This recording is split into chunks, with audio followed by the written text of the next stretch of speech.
আসসালামু আলাইকুম ওরহমতুল্লাহ। আলহামদুলিল্লাহি ওয়া কাফা ওয়া সালামুন আলা ইবাদিহিল্লাযীনা ইসতাফা, আম্মা বা'দ। ফাআউযু বিল্লাহি মিনাশ শাইতানির রাজীম। বিসমিল্লাহির রহমানির রহিম। ওয়া মা তুকদ্দিমু লিআনফুসিকুম মিন খাইরিন তাজিদুহু ইনদাল্লাহ, ইলা আখিরিল আয়া। ওয়া ক্বালা তাআলা ফি আয়াতিন উখরা, ইন্নামা নুত'iমুকুম লিওয়াজহিল্লাহি লা নুরিদু মিনকুম জাযাআ ওয়ালা শুকুরা।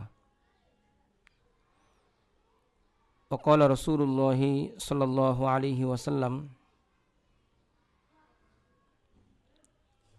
أنا وكافل اليتيم في الجنة هكذا، وأشار بالسبابة والوسطى وفرج بينهما، رواه البخاري.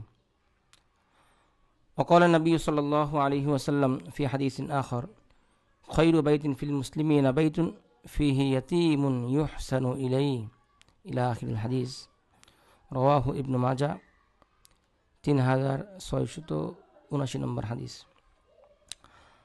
আলহামদুলিল্লাহ, আল্লাহ পাকের অশেষ মেহেরবানি যে আজকে আমরা আলমপুর শামসুল উলুম কওমি মাদ্রাসার মাঠ প্রাঙ্গণে দাঁড়িয়ে আছি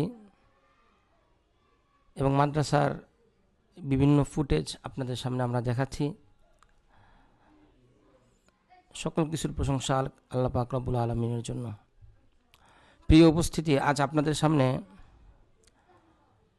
আলমপুর মাদ্রাসা এবং মাদ্রাসার সাথে যারা ওতপ্রোতভাবে জড়িত তাদের বিষয়ে সংক্ষিপ্ত পরিসরে একটু আলোচনা করব। আজ আলমপুর মাদ্রাসায় আমরা যতটুকু আলো দেখছি, যেটুকু স্বস্তি মিলে, তার পেছনে রয়েছে কিছু নিবেদিত প্রাণ প্রবাসী ভাইদের অফুরন্ত ভালোবাসা, আত্মত্যাগ ও আল্লাহ রাব্বুল আলামিনের সন্তুষ্ট অর্জনের প্রত্যাশা। সেই মহৎ ও দূরদর্শী প্রবাসীদের সমন্বয়ে গঠিত প্রতিষ্ঠান আলমপুর আলোকিত ইসলামিক ঐক্য ফাউন্ডেশন সম্প্রতি আমাদের মাদ্রাসায় সৌর বিদ্যুৎ সংযোগের ব্যবস্থা করেছেন। যেখানে বিদ্যুৎ বিভ্রাট ছিল নিত্যসঙ্গী, গ্রীষ্মের দাবদাহে শিক্ষার্থীদের কষ্ট সীমাহীন ছিল, সেখানে এখন সৌরশক্তির মাধ্যমে চলছে পাখা, জলে আলো। কোরআনের শিক্ষার সঙ্গে সঙ্গে এসেছে প্রযুক্তির আলো। এটা নিঃসন্দেহে একটি যুগান্তকারী অবদান, যা আমাদের মাদ্রাসার ইতিহাসে স্মরণীয় হয়ে থাকবে।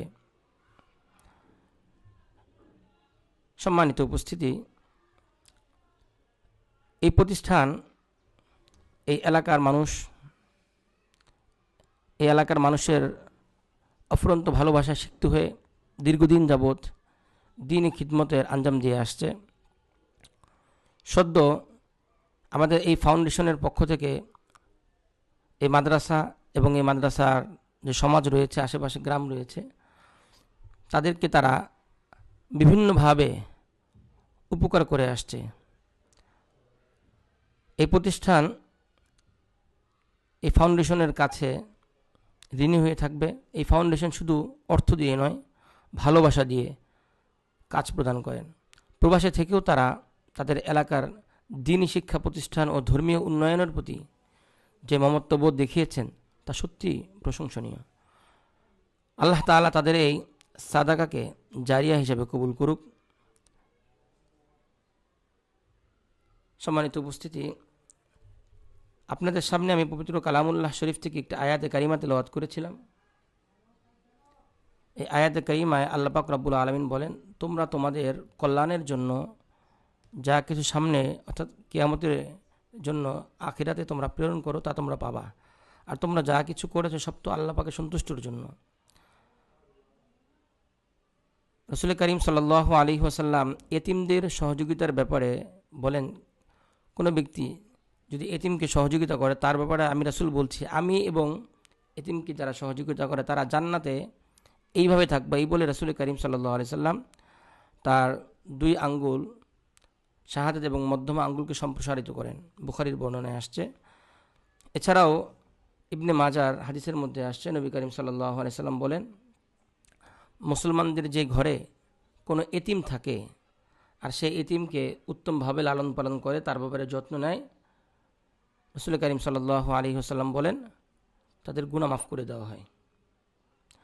সর্বশেষ আমি যে কথাগুলো বলবো সংগঠনের ব্যাপার নিয়ে, প্রবাসে থেকেও যারা দেশ, মাদ্রাসা ও দ্বীনের আলো জ্বালাতে চান, তারা যেন আলমপুর আলোকিত ইসলামিক ঐক্য ফাউন্ডেশন থেকে শিক্ষা নেন। এমন প্রতিষ্ঠানই আমাদের সমাজে সত্যিকারের পরিবর্তন আনে। এই বলে এই প্রতিষ্ঠানের শুভকামনা এবং এই প্রতিষ্ঠানের সাথে যারা সম্পৃক্ত, মেধা দিয়ে, এই সংগঠনের সাথে যারা সম্পৃক্ত, মেধা দিয়ে, অর্থ দিয়ে, শ্রম দিয়ে, বুদ্ধি দিয়ে, বিশেষ করে আলমপুর আলোকিত ইসলামিক ঐক্য ফাউন্ডেশন যাদের পক্ষ থেকে আজকের এই যুগান্তকারী পদক্ষেপ আসছে, যারা মাদ্রাসা, এলাকা, দেশ, রাষ্ট্র সব কিছুর উন্নতির লক্ষ্যে কাজ করে যাচ্ছেন, এদের প্রত্যেককেই আল্লাহ পাক রব্বুল আলামিন কবুল করে নিক, এদের জীবিকার উত্তম ব্যবস্থা করে নিক। প্রবাস জীবন যাপন করে অক্লান্ত পরিশ্রম করে যে মাথার ঘাম পায়ে ফেলে, আল্লাহ পাক রব্বুল আলামিন তাদের প্রত্যেকের মেহনতকে আল্লাহ কবুল করে নিক।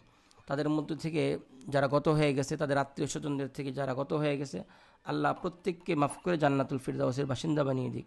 যারা অসুস্থ রয়েছেন তাদের প্রত্যেককে আল্লাহ পরিপূর্ণ শিফা দান করুক। এমনিভাবে যাদের জন্য ফিকির চলমান, আল্লাহ পাক প্রত্যেকের এই ফিকিরকে কবুল করে নিক।